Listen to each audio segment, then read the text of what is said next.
Welcome to the University of Uppsala, Sweden, where we are pleased to be hosting the international research project Aesthetic Cognitivism and the Prospect of Criticism. The project is conducted in collaboration with the University of Louisville, Kentucky, and is funded by the Templeton Religion Trust as part of their Art Seeking Understanding program. In this seminar, recorded on the 16th of April 2026, Francey addresses the question of why at least some of the works of art we tend to value highly seem to evoke bewilderment and mystery in us, and why this bewilderment is often found to be positive and even salutary. Russell relates the phenomenon to her current work on the opacity of the self, arguing that the experience of the opaque in art is important and perhaps a fundamental part of our aesthetic engagement with it. Opacity, in this sense, presents itself less as a barrier to understanding than more as a promise of further, albeit possibly incomplete, understanding. Anyway, welcome everyone. I'm going to get right to it since I know this group well enough to know that there'll be keen interest in today's talk, so I need to leave ample space for discussion. So we're delighted to be hosting Francey Russell, Assistant Professor of Philosophy at Barnard College and hence Columbia University. Francey has very, very broad interests ranging over aesthetics. I'm going to leave something out because there's so much, but aesthetics, philosophy of the self, moral psychology, ethics, and Kant, among other historical figures, Freud, for example, which is whom you've done really interesting work. She's currently completing a book titled Opacity in Literature, and you just confirmed that I have the title right. It's a great Opacity title. and Experience. An Experience, my God. Yeah, I don't have it right, but in any case, which is a wonderful title. Francey also does loads of excellent art and film criticism, and so is a perfect fit for our project, which is on, recall, aesthetic understanding and criticism. So in Francey, we have a philosopher with expertise in each, so it's inevitable, I think, that we'd ask you to share your work with us here. So thank you very much for joining us. The title of her talk today is The Possible Pleasures of Bewilderment. And so with that, we'll get started. So I'll hand it over to you, Francey. Thank you so much. I have lots to say in terms of thanks and how I met some of the people here, but because my talk will fill the full 30 minutes, I'm going to get started. So this is the final chapter. This is going to be a small part of a big chapter of the book. And the book is, the way I've described it now, it's a humanistic exploration of self-opacity. So I noticed when I started telling people I was interested in self-opacity, they thought I was doing cog-sci or something like that. And I realized that I was interested, I always knew I wasn't interested exactly in cog-sci per se, but I was interested more in the sort of ethical, phenomenological, existential, personal significance that experiences and encounters with our own opacity can have in our lives.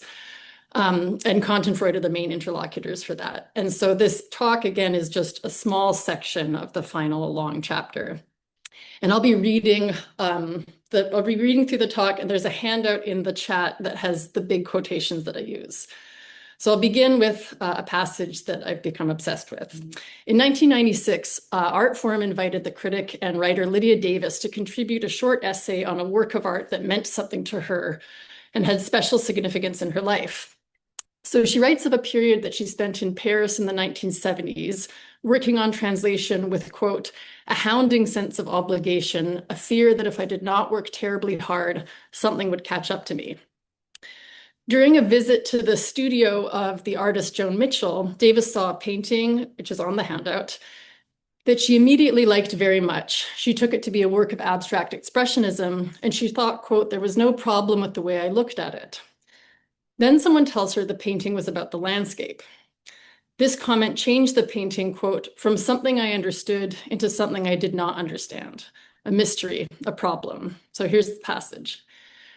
I like to understand things and tend to ask questions of myself or another person until there's nothing left that I don't understand. At the time, in the midst of a period when I was training myself so hard in another kind of representation and seeing more and more clearly into the subtlest workings of language, I was confronted with this experience of opacity. Eventually, I began to find answers to my questions, but they were not complete answers. And after a time, I did not feel the need for complete answers, because I saw that part of the force of the painting was that it continued to elude explanation. I became willing to allow aspects of the painting to remain mysterious, and I became willing to allow aspects of other problems to remain unsolved as well. And it was this new tolerance for, and then satisfaction in the unexplained and the unsolved, that marked a change in me. So I'll begin by just articulating 4 moments that I find in this passage. So initially, Davis felt she understood the painting, and she liked it partly for that reason. In a recent article, Thi Nguyen has talked about the phenomenal experience of being in an epistemically positive state, the sense of understanding, the feeling of clarity, the impression of cognitive success, where such phenomenal states are typically positively valenced, pleasing, compelling, and even seductive, maybe especially for those of us who like to understand things. So that is how she begins. In the second moment, the painting becomes a problem, something Davis does not understand. She was confronted with this experience of opacity. So in this case, it's not that Davis is unaware that she doesn't understand, as we so often are. And it's not that she simply fails to understand the painting as though she were ignorant or inattentive. Rather, not understanding is part of the phenomenology of her encounter. She experiences the painting as opaque and mysterious. So she relates to the painting as a problem to be solved, something she ought to understand. And as such, in this second moment, the feeling of not understanding is negatively valenced, frustrating, not satisfying. Then in the third moment, she reports that while she found partial answers to some of her questions, she came to accept that the painting would remain in essential respects opaque to her. It would continue to elude her understanding. And most importantly, she came to see that the painting's opacity was essential to its achievement and force. The painting remains in essential respects opaque to her, but it no longer presents just as an opacity to be dissolved or as a problem to be solved. She is now able not simply to concede or tolerate, but to find satisfaction in the unexplained and the unsolved. The experience of opacity becomes satisfying. And then significantly in the fourth moment, and this is something I hope to return to at the end, and I'm trying to figure out how to incorporate it into the chapter, she connects her changed relationship with this painting to a broader change in her life. You know, the essay begins with her situating us at a certain moment in her life, at a certain place, at a certain time. And she suggests that thanks to this particular unsettling dynamic and eventually satisfying encounter with Les Bluettes, experiences of opacity shift from being only problems to be solved, to being at least sometimes source of a distinctive kind of satisfaction. And I am interested in the idea that these encounters with works of art that I call aesthetic experiences of opacity can have this kind of broader transformative effect. On the handout, there's one more vignette by Siri Hustvedt, but I'm not going to read it. So in this presentation, in this chapter, I'm interested in aesthetic experiences of opacity. Not all, but some of our encounters with works of art, and indeed some of our most cherished and sustained relationships with works of art, can be characterized as aesthetic experiences of opacity, where, and this is important for the book, both the work and our own response to it strike us as, in some sense, opaque, mysterious, something we don't understand. So this, again, is really central to my thinking about this, that aesthetic experiences of opacity have this reflexive dimension. They rebound upon the subject. It's not just that the work strikes us as opaque, so too does our own responsiveness to it. In feeling that we don't understand the work, we feel at the same time that we don't understand sort of what's happening to us in our encounter with it. So it's characteristic of the relevant kind of experience that the opacity is not just over there in the object, but involves or implicates the subject's relation to herself. And when people write about the difference between, say, puzzles and mysteries, they often invoke this same idea that with puzzles, the problem is over there, and it doesn't involve the subject in the same way that a sense of mystery does. And you can think about certain works of art as playing with the relationship between the two. So David Lynch, in his use of the detective genre, invites us to relate to his work as a puzzle, and yet it turns out to be much closer to an experience of opacity. So the chapter is organized around 3 main questions. I'm not going to get to all of them today. So the first what do we mean when we describe our experience of a work as an aesthetic experience of opacity? Second, why should aesthetic experiences of opacity rebound reflexively, implicating involving us, as I suggested? And then finally, sort of the most important question, why do we find, when we do, such experiences to be satisfying and salutary? Why do we value these aesthetic experiences of opacity, of not understanding a work and not understanding our own responsiveness to it, if and when we do? There's a great passage from Freud on the handout, who hated these experiences. So in the book, I approach the latter question, the question of why do we value it and experience it as a kind of pleasure. I've been working on this paper, these ideas, for a long time, and the sort of method that I've settled on is the following. This is also on the handout. In his review of Charles Taylor's Sources of the Self, Bernard Williams proposes a methodology for thinking about value. He says that what we value is connected with what we believe about human beings and the world. And so he continues, we can try to look behind our values for the images of humanity that naturally support or encourage them. So Williams argues that we should see our values as linked, we should see our particular values as linked with particular conceptions or pictures of what we are, where certain values imply some pictures rather than others of what human beings are. So I take this, again, as a method. If we do find aesthetic experiences of opacity to be satisfying and salutary, then we can ask, what image of humanity or soul picture would support or encourage this pleasure and this value? And no surprise for anyone who knows me, I argue that what we need is an image of humanity or soul picture that emphasizes what Iris Murdoch calls the darker, less fully conscious, less steadily rational dynamics of the human personality. So the goal of the chapter is to show that the kind of soul picture that I've been developing in the first 4 chapters of the book is what can provide support for the kinds of experiences that I'm interested in chapter 5. And today I'm just going to focus on one section of this chapter, and then I'm briefly going to mention the section I'm trying to close the chapter off with, which is about criticism. So I'd be really curious to talk to you about that. These are brand new ideas. I'll just note that in the first section of the paper, of the chapter, I spent some time arguing this idea that aesthetic experiences of opacity are reflexive and bidirectional. And I argue that this can be gleaned from a broadly Kantian approach to aesthetics, which I see as also developing a reflexive bidirectional account of aesthetic experience. So as we all know, when making an aesthetic judgment for Kant, we attend at once to the object's formal qualities and its aesthetic ideas, and at the same time, we attend to the feeling of our cognitive faculties in free play. We attend to what the object is like and to what it is like to engage with it. And so I just found this beautiful quote from Roland Barthes, writing that the discipline of aesthetics studies not the work itself, but the work as the spectator makes it speak within itself. So there's this sort of recursive turn through the spectator. And what I propose is that this reflexive bidirectionality of aesthetic experience becomes pronounced and problematized in cases of more emphatically opaque or silent works of art. So because the work confronts us with a problem, this confrontation shifts us into a higher reflexive gear, such that we experience our own responsiveness to the work as similarly problematic, mysterious, or opaque.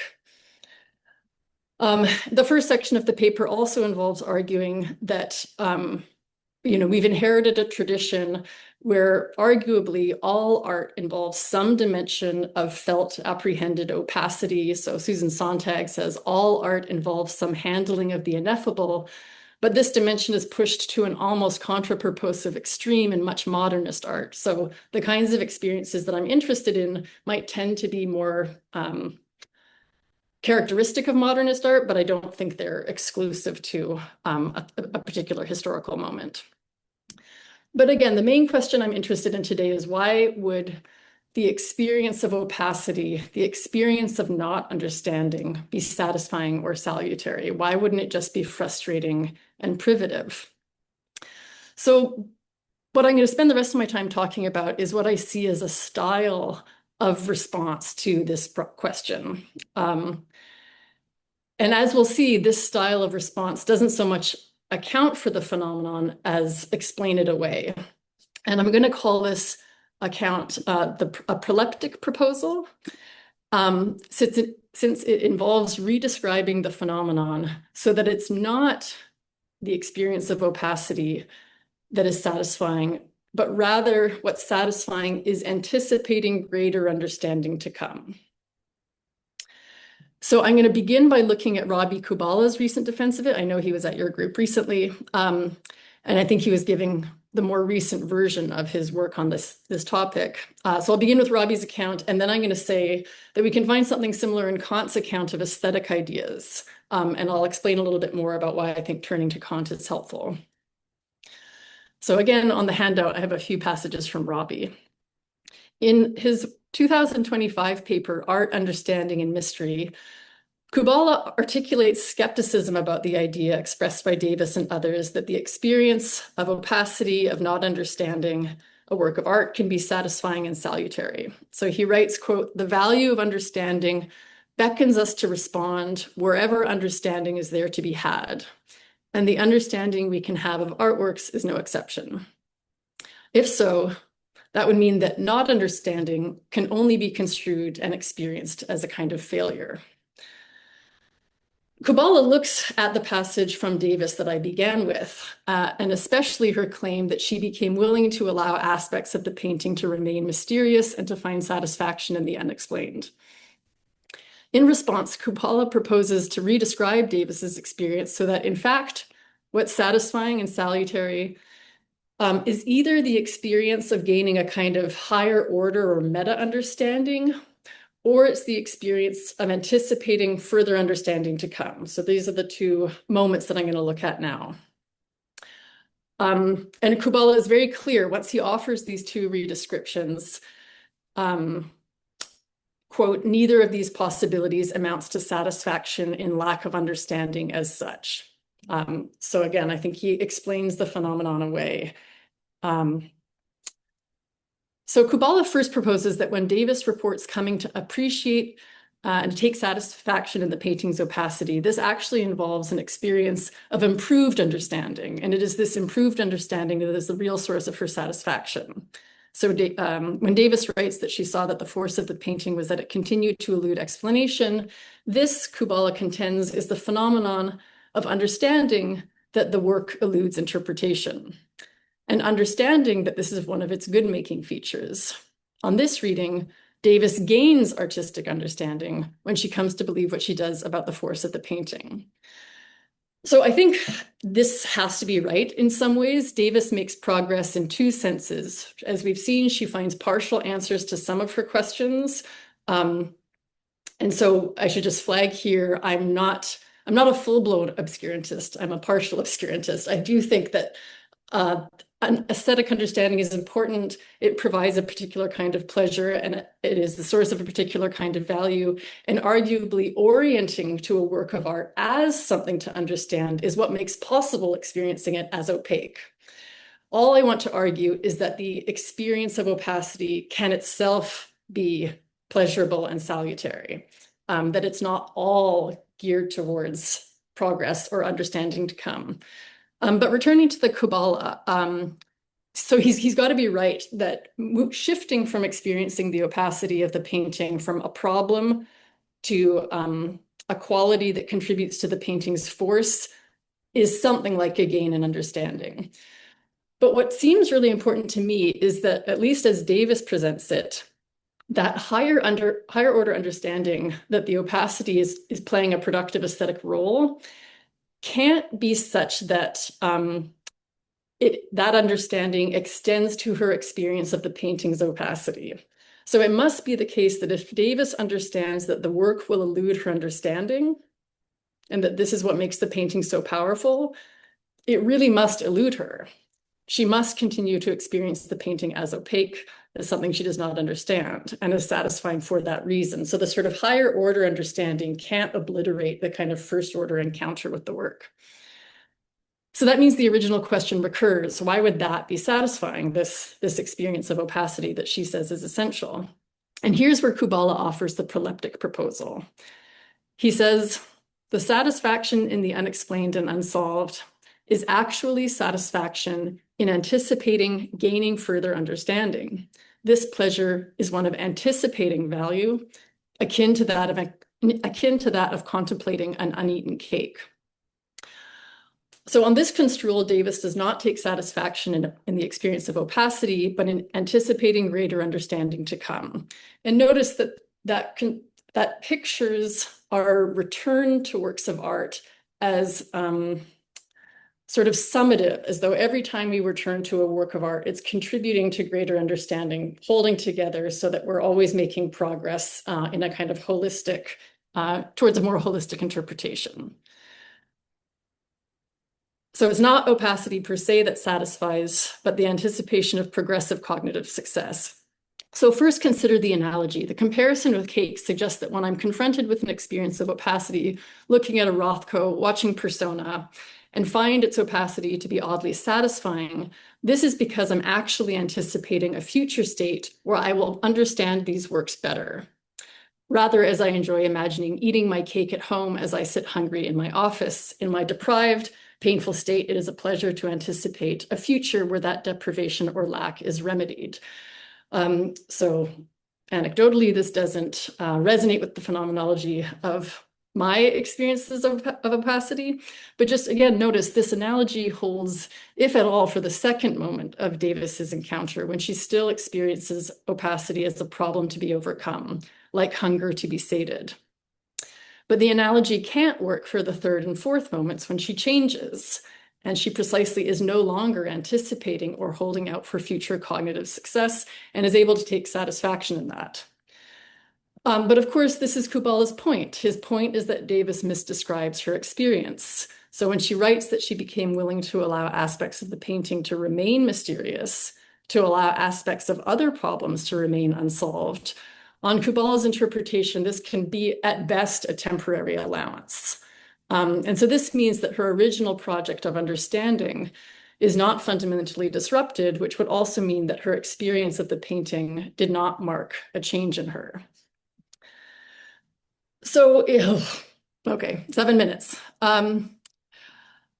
Let me just, I want to say that something similar is going on in Kant's discussion of aesthetic ideas. And I'm assuming that many people here are familiar with that, so I'll try to move through this quickly.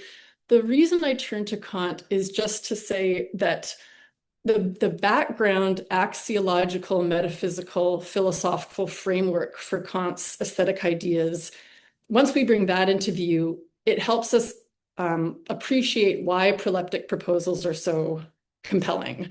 And Kubala, there's no aspiration to offer any kind of robust metaphysics. There's no soul picture. His philosophical resources are quite spare, but I'm suggesting that proposals like his implicitly rely on the kind of background that we might find in Kant. I have no idea if Robbie would react to this, how Robbie would react to this. Okay, so for Kant, as we know, a great work of art is not just formally compelling, but engages the capacities of its medium to give expression to aesthetic ideas.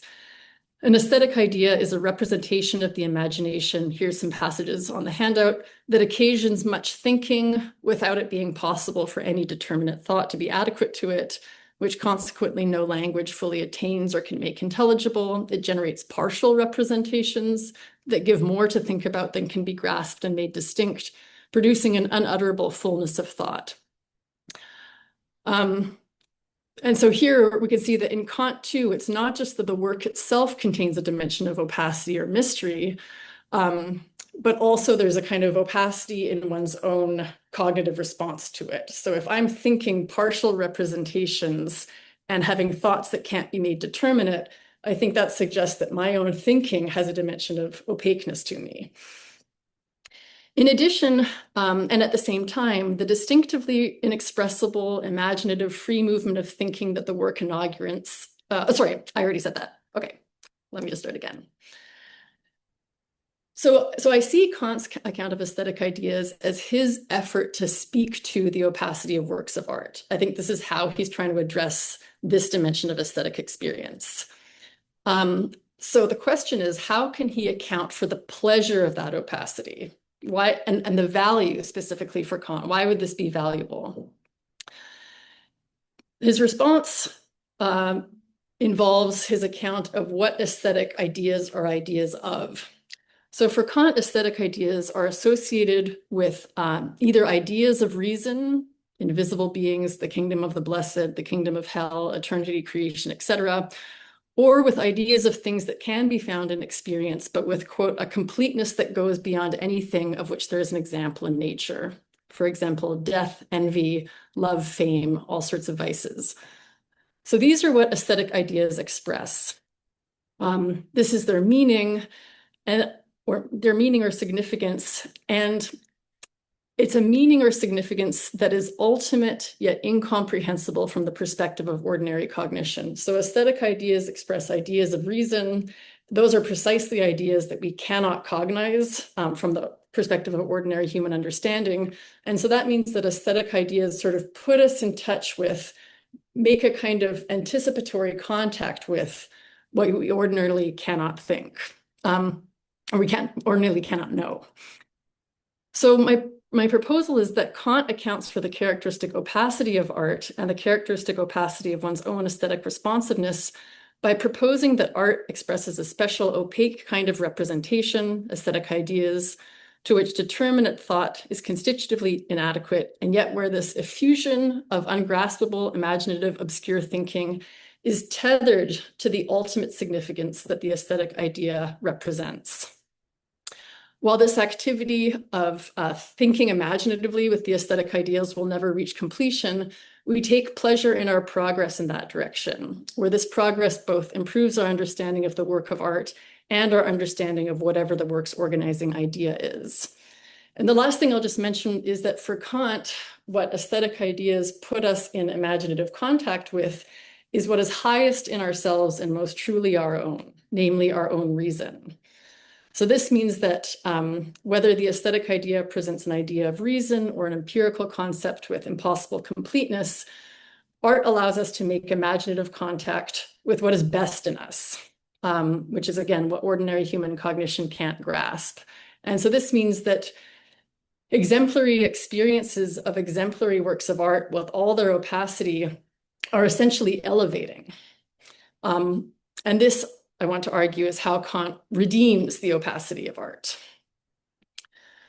So he redeems art's mystery and characteristic opacity by arguing that it provides us occasion to imagine and approximate to what we finite embodied humans otherwise cannot comprehend.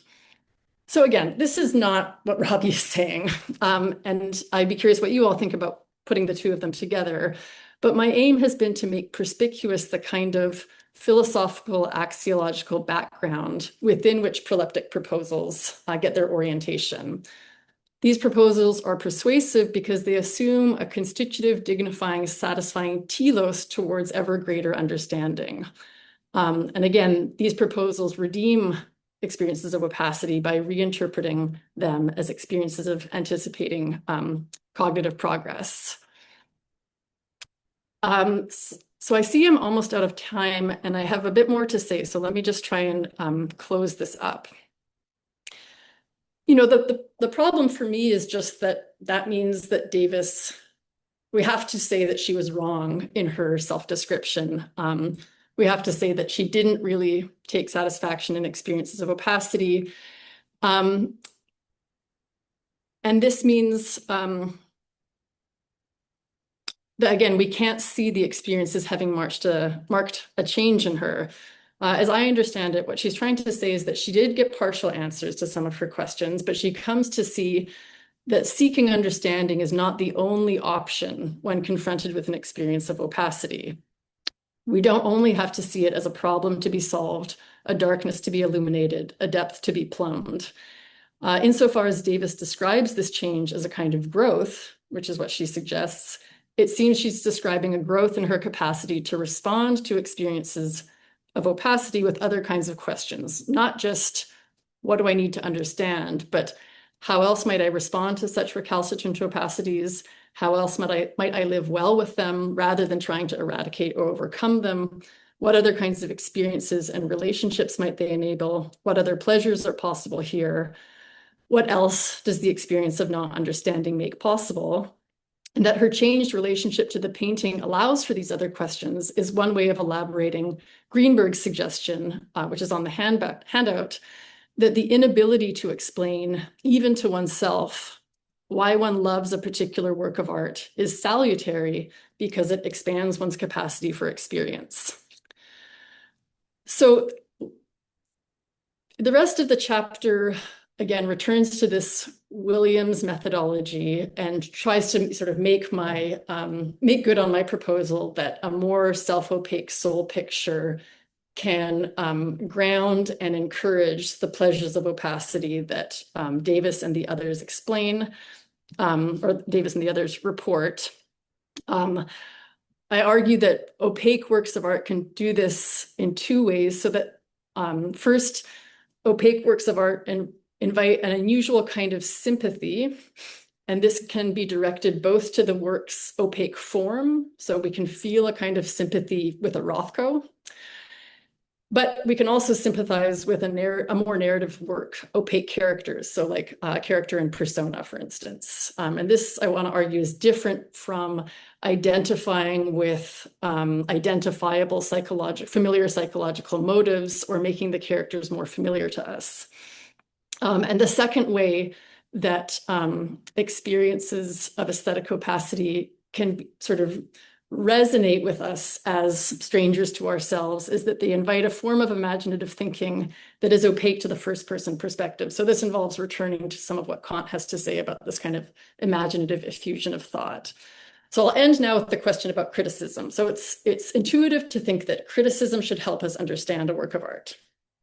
And I think often it does. I had a totally transformative experience of Cy Twombly's Say Goodbye Catalyst when I went to Houston the other day.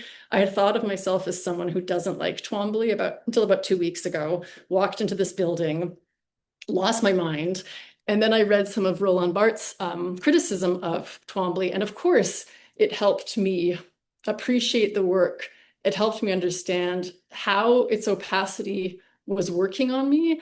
But I'm interested in trying to think about how criticism might, on the one hand, help us understand, but on the other hand, help us relate to the opacities as opaque, rather than just as still to be explained moments. And the final point I'll make is that if you look back at the Davis and then some of the other people that I quote, there's something deeply personal about their criticism, their art criticism. They're not just describing a work of art, and they're not just describing an opaque work of art. They're relating their own highly idiosyncratic experience of it at this time in their life and what it did to them after. And so I'm interested in the connection between aesthetic experiences of opacity and what we could call autofictional criticism. So criticism that places our experience of art in an unfolding temporal life and can account for some of the experience of opacity for that reason. Okay, I'll leave it there. Thank you for that. Thank you. So, and we have plenty of time for questions, so please just raise your hand. Iris and then Christopher. Hi, everyone. Hi, this was really amazing, and I really think you are up to a wonderful project, so best of luck. Just a minor comment, a minor question of curiosity, and then a big question of curiosity. Do you think that your account of opacity and the works of art which inspire it is more prone to, because you talked a lot about paintings, but then you also, towards the end, you switched to fiction and fictional characters. And I was just wondering, how would that work with this idea that with, let's say, moving images or with visual works of art, it's kind of hard to be, motivated. If you think about the Westworld and things like that, which was really off-putting for people precisely because they couldn't cope with that amount of opacity. So I was just wondering at one point whether it becomes too much of it and whether in that sense it can become a problem. But what I really want to focus on is the way in which you use Kant, which I think it's beautiful and inspiring, etc. But I was just wondering whether your account maybe works a slightly better with, let's say, traditional formalist interpretations of what aesthetic ideas are, rather than with, let's say, more modern people like Samantha Materne could argue that the end product of engagement with works of art is what Kant would call aesthetic enlargement. So how would that work for you, particularly if you think of the paragraph 52, when he explicitly says that works of art have to inspire moral ideas? So how would that work? I'm going to shut up because I think there are quite a lot of hands now. Thank you. When you say more traditional formalist interpretations, can you just tell me what you're thinking of there?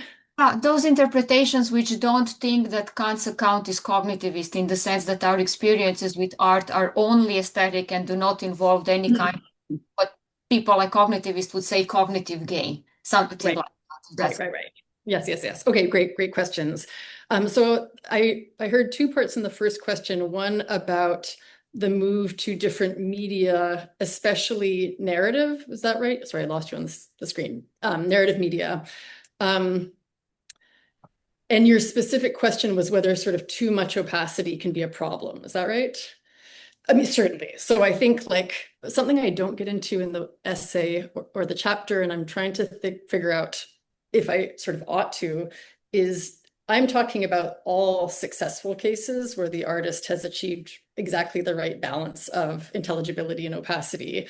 And my own experience of just, for example, the third season of Twin Peaks was that it was not a total success for me. There were moments where I was just like, a Tyrannosaurus Rex could walk on the screen. I just have no idea what's going on. And I almost lost the season for that reason. I stayed till the end, came to think it was a masterpiece. And I've wondered if that feeling of not only feeling of deep opacity, but also what Cavell talks about with this idea of trust. Like I felt like I wasn't able to trust Lynch in those earlier moments. And then when he brought it together and sort of pulled it off, I wondered if I had to go through that loss of faith. So I'll just say, like, of course, opacity is something like maybe a very delicate quality that a person has to be very skilled in their use of. And in terms of the formalist ideas, I'll answer just as it's a sort of, it's not quite direct, but I had something similar happened as I was reading Susan Sontag a lot this year. So, she's against interpretation. We should be into the erotics of art, not the interpretation of art. All of this can make her seem like such a formalist, but she actually gives a series of lectures at the 92nd Street Y around the same time that she publishes The Aesthetics of Silence, which is 66, 67. And she talks about how the mind has a need for self-estrangement, and we need a psychology of the it, and that works of art that are opaque or silent are satisfying because they speak to us in this sort of resonant way. I lost you again. Okay, there you are. And so it just struck me that she's not a formalist. She's really interested in thinking about how a certain formal austerity actually satisfies a spiritual need, or as she puts it, can be nourishing. So I think the formalist readings of Kant just have an idea, I don't know if it's a fantasy or not, that they can cut off the metaphysics from his account of art, and that they can sort of pick out the parts that don't require subscription to this more ambitious picture. And that's fine, you can, but I think you won't, it just means that it's a kind of truncated picture of what Kant is doing. Yeah, thanks. Thank you. Christopher. Great, thank you very much. Yeah, I really enjoyed that. I just had a question about the proleptic account of experiencing opacity in art. I mean, I wonder if it's if as part of this account. I mean, I can understand how it works quite nicely for novels and for paintings, where you can go back to the artwork, where there's a sort of an artwork you can go back to. But I was thinking of, I don't know, I've been to see pieces of theatre that are really opaque. and then I go, it's going to be hard for me to see this piece again. It's kind of one and done. Maybe they'll perform it again, maybe not. Or, maybe people go see jazz improv or something like that, where it's really, there's some kind of ephemerality to the piece. There's an opacity to it. There's an interesting aesthetic experience of that. And I'm just wondering if, this proleptic account seems to have this, it motivates you to keep on engaging with the work. But then it seems like there's all these works where, as part of the ontology of the artwork, it's not going to support that. So I'm just wondering what goes on there. I mean, in some ways that might just turn it back on us completely, because we're all that's left after our experience of the work or something like that. But I just wondered what you, if part of this account is really dependent on something about, I don't know, the metaphysics of the artwork has to work in tandem to really support this particular aesthetic experience of opacity. That's great. I was actually thinking about how how different historical periods and viewing conditions matter to what I'm saying. And so you couldn't always go back even to a painting. You couldn't always go back even to a film. Laura Mulvey has a great essay about what being able to pause and rewind does to film criticism and film viewership. And I think I really, really like what you said, the ontological ephemerality of certain works of art. I mean, even a work of theater, if you go back the next night, it's going to be a different performance. So my inclination is that the proleptic account, someone who's wedded to that might just say like, okay, you can't go back to study it, but as you are sitting with its opacity, whatever pleasure and value there is in doing so is the incremental progress you make by yourself, reflecting on the work of art, trying to put it together, trying to understand it. So I think, I don't know if this is a satisfying answer, but that's just how I think they would accommodate it. Where again, the idea is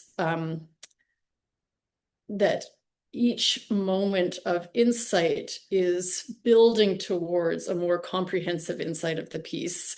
And regardless of whether one can go back to a work of art or not, I was talking to a friend about the experience of returning to a work of art in a different period of one's life, and how it's not the case that I now have more information to put into my stock to better appreciate the whole. It's that it speaks to me differently because I'm different, and I might connect it with the previous viewing. And I think that what you're calling the ephemerality can come in different ways. And I would love to think more about how that contributes to the feeling of opacity. Yeah, thanks. Okay, just so everyone knows the order, I have Guy, Vid, Karen, then Elizabeth. And I hope I'm not, and Celine. Hopefully we'll get through all the questions. Guy. Great, I'll try and be brief. I really enjoyed that, Francey, so much. Just on the last point, so you moved into thinking about what the role of criticism in this structure is, and you voiced the common intuition that critics help us understand works of art, which is just evidently true. But one of the ways in which kind of like the project surrounding this whole thing, one of the ways we're thinking about criticism, applying it different ways, is really to think of the criticism, even if it does help our understanding of works of art and yield a certain understanding and help the work of art yield a certain understanding, what it's doing in practice is often just giving you reasons to keep on looking at something, if it's a piece of visual art. So the reasoning process is often just like bound up with sometimes preserving the mystery, because the danger with opacity is that through acquaintance or familiarity, it either becomes, as it were, something you're just used to that you just put aside, or you learn to see through it because you fool yourself into thinking you can understand it, or you do understand it. So that strikes me as I think being relevant for the line you seem to be pursuing. And then in light of that, and it's been lovely to hear you citing and talking about Roland Barthes, because I feel we don't have enough of him sometimes in this world. I don't know if you know, but when he was interviewed once about about like what he'd been doing in his life, why he'd kind of like pursued so many different projects and gone so deeply into some things. He said he thought of his his life's work in terms of just being a little boy who went to pick up shiny stones on a beach. They were shiny because they were still wet. And he would be trying to bring them back to his mother before the shine had come off them. So, Well, gosh. And once you know something about his relationship with his mother, it's even more sort of devastating. yeah. Where is that in the Bart by Bart book, his memoir, or do you know where that is? Could be. Yeah, I'll look it up. I very much like this idea that criticism gives you reasons to keep looking. Yeah, in Robbie's paper, he sort of considers the idea that too much familiarity would, just as you're saying, sort of undermine the opacity and the mystery, and that would be a kind of loss, or sort of a loss of the object would no longer be the locus of aesthetic value for you. You'd have to sort of move along. And he seemed to think that really good works, that never happens. And I don't know if I want to build into the concept of a successful work that couldn't happen to it. I mean, I've certainly had experiences of movies being screened here in New York, and I really have had to ask myself, like, am I at risk of this if I go see it again? But yeah, so I'll think more about the how to think about the reasons to keep looking. Look again. Yeah, thank you. Thank you, Vid. There we go. Thanks so much, Francey. This was brilliant. So I think a two-parter question. So I can definitely see why, in this account we'd want to imbue opacity with aesthetic value, of course, and a kind of experience of value. But I guess I'm wondering why or what hangs on associating with it with pleasure, or whether if it makes sense to describe that pleasure in kind of more negative terms. Because there does seem to be something kind of distinctly frustrating, and I guess there are all kinds of narratives now about thinking about, I don't know, staying with the trouble or whatever, but like staying with that experience being distinct from any kind of pleasure. So I guess, like, why is this part important to you, or is it? And the flip side maybe of that question is that it seems to me that opacity is different from, say, maybe perhaps from beauty or from pleasure, in that it has a kind of distinctive aboutness to it, perhaps, so it's something is opaque. Like, what is opaque about the Twin Peaks is the plot, or why is everyone seemingly so kind of two-dimensional in their motivations, or like there are specific things that are opaque that we can keep coming back to. And whether that perhaps pulls it away from the pleasurable towards maybe the puzzling or the cognitive in some sense. Maybe I'll try and answer the whole thing together. Yeah, I was thinking about the pleasure question recently. I mean, I've used this Davis passage probably to death, but it's just been helpful to have something to keep working off. She says satisfying, and I wonder if we had more time, I would be curious to talk about the difference between pleasure and satisfaction. I did watch Persona a bunch because Sontag writes about Persona a bunch, and there's lots of that movie that's not pleasurable. It's very, very painful. But there's something satisfying about staying with that. So perhaps it would be wise just rhetorically to stick to one word. As John mentioned, I sort of came into aesthetics writing film criticism for a public audience, and really have only recently become more familiar with philosophical aesthetics. So there's so much that I'm still learning. And so I haven't read as much about the sort of critiques of pleasure, and maybe specifically thinking about difficult art in relationship to pleasure. So if anybody has suggestions about what to read, I'd appreciate it. But I think I might still want to hold on to the idea that there's something that the successful mobilization of opacity is still satisfying. and I guess it just fits with the story I want to tell in the chapter, which is that, you know, the sort of idea that I'm offering is that one explanation for why it's satisfying, and it's not the only possible explanation. But if we take seriously the idea that we are strangers to ourselves, opaque to ourselves, then there's a way in which a work that presents as opaque can sort of address us as such. And there can be something gratifying about this kind of non-defensive approach to opacity. So much of our life, it either is a problem to be solved or a source of anxiety or a source of alienation. And even though there can be a lot of anxiety in these works of art, there's something about it, this sort of aesthetic holding environment that can be satisfying. And then in terms of the intentionality of the opacity, maybe I just don't know what to say here and would love to chat more. Yeah, sorry. Yeah. Thank you. Thanks. Karen. Oh, here we go. Great. As you know, Francey, I love this project. It's great, and I really love the part I didn't know. I find your diagnosis of Robbie's approach, especially in light of Kant, quite convincing. I have two questions or suggestions, but I'll focus on one. One of them has to do with Kant's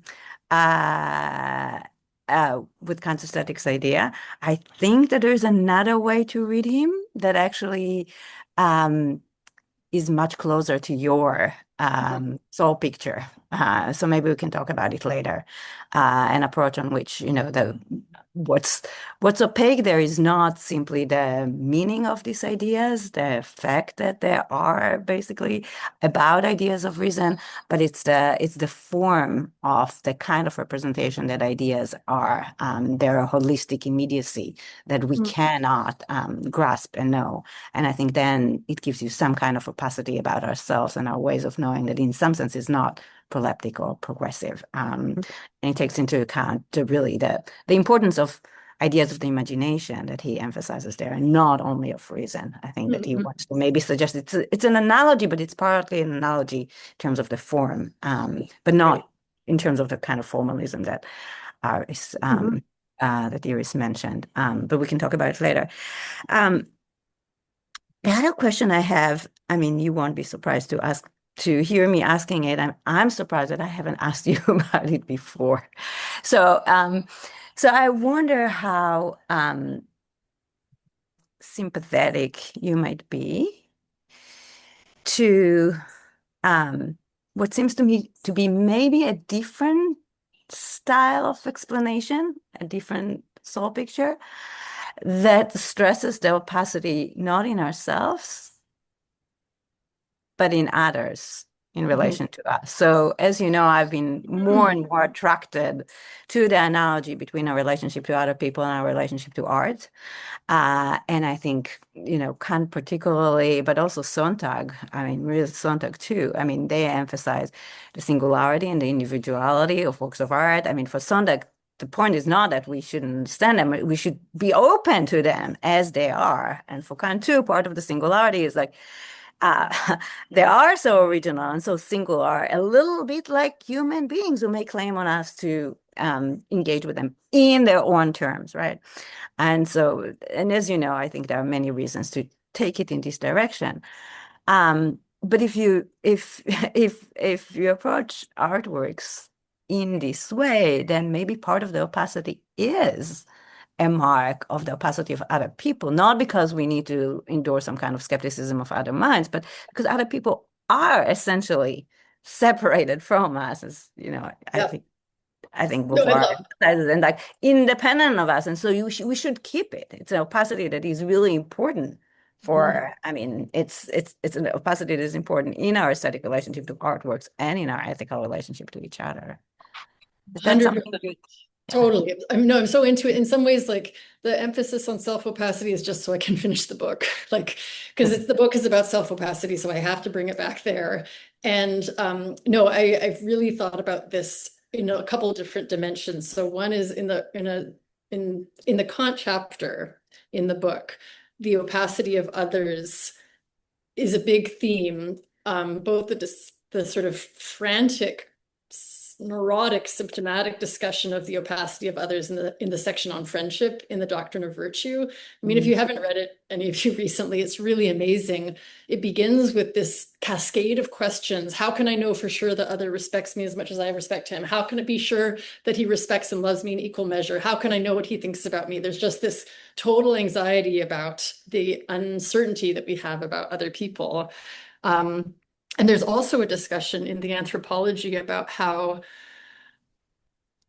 the veiled body parts of an object of sexual interest, which is to say sort of the opacity of her or his form, is part of what activates fantasy in us, which is a self-opaque form of thinking. So I have really thought about the analogy here. Also, when Murdoch talks about, she says something like, reality is what consciousness cannot swallow up. So there's a way in which like the opacity of the others, or experiencing the other as opaque to me without slipping into other mind skepticism, is a way of experiencing their separateness, their reality that's not for me to know. So yeah, I'm totally sympathetic, and like I could imagine going in that direction in the future and maybe thinking about how these two things fit together, and would love to talk about the aesthetic ideas. I mean, I think the reason I like Kant and Freud and I like thinking them together is because I do think there's something resonant about their two pictures. Like Kant is so sensitive to the sort of unthinkable dimensions of the self, and he puts it in the context of a particular metaphysical picture.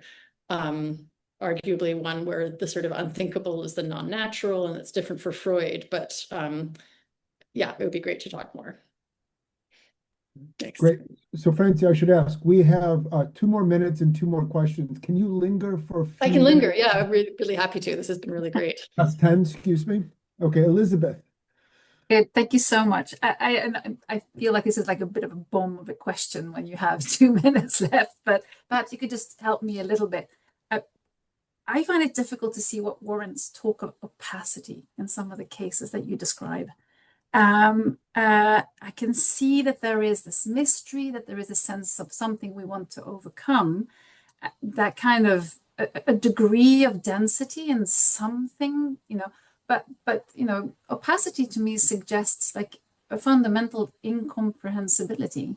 And I worry that if we think, this work is opaque to me, what we're really doing is like setting ourselves up for a greater satisfaction or pleasure, in the sense that it's as if we seek to secure like a greater reward by making the difficulty to engage with the artwork something more than it is. And of course, I agree with you about Cy Twombly and Mark Rothko and other works, and there's a sense in which definitely, we might wonder, what is this? What do I do with this? How do I get this? But the talk of opacity, I can't really see it, because that to me is incomprehensibility. So I can't really overcome opacity in this way. So yeah, just a few words about it. Thank you. Yeah, I don't know so I know, there's that line that philosophers are either dividers or clumpers, and I'm a clumper. I want this word opacity to do a lot of work, and maybe too much work. The OED, I can't remember what it is exactly, but it's difficult to fathom, difficult to comprehend, hard to see through, not impossible. And density is another word that comes up in the book. I think perhaps I can be more careful talking about the idea that opaque works are never entirely opaque. I mean, I tried to say, we can some gains in understanding, and it's a quality that is present in a work but is not uniform, because otherwise there would just be nothing. There would just be a block. Can there be degrees of opacity?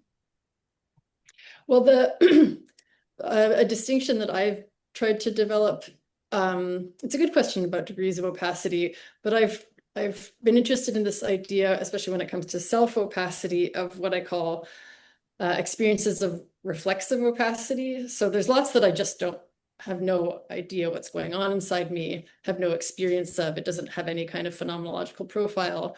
But we also have experiences that make us feel that we're opaque to ourselves, a kind of experience where we feel strangers to ourselves. Nagel has this beautiful line in one of his Freud essays where he says, for many of us, much of the time, it certainly feels like consciousness reveals only the surface of the mind. And it's this idea of that there's a kind of qualia, or what its likeness to being a creature that is at once self-opaque and self-conscious, that our opacity is not fully behind our backs. We catch these glimpses of it. And I guess the aesthetic component is, in the bigger project, is not just the idea of works of art, but it's also that there's a kind of aesthetic dimension to those glimpses. So feeling a stranger to yourself is a kind of aesthetic experience of your own mind, or something like that. So, I mean, I take the point about opacity. I have to kind of stick with it again. It's one of these things where, like, Yes, fine. Well, you said help me. Thank you. Okay, good, thanks. Thanks so much. Celine. Yes, thank you for the fascinating talk. It was an opening question. I was wondering whether this so-called pleasure of bewilderment might depend on forms of cultural competence. Yeah. And relatedly, does the proleptic structure you describe presuppose a certain confidence that there is something to be understood? And even if, as Greenberg suggests, criticism can help cultivate this capacity, doesn't the experience itself already rely on such a competence? Or could it be tied to a kind of connoisseurship or maybe a social posture? Mm-hmm. Absolutely. No, and I think John's work has been really helpful with me, for me on this, that certainly, I mean, yeah, it's easy to imagine someone without a kind of cultural preparation, aesthetic preparation, experiencing the kinds of works that I'm describing, maybe as opaque, but certainly not as satisfying, just as frustrating. So yeah, I agree that there's a kind of form of life, or again, practices that set this up, and I think that would be maybe, worth mentioning. Maybe I don't know exactly how to fit it in off the top of my head, but I completely agree with you. And that also suggests that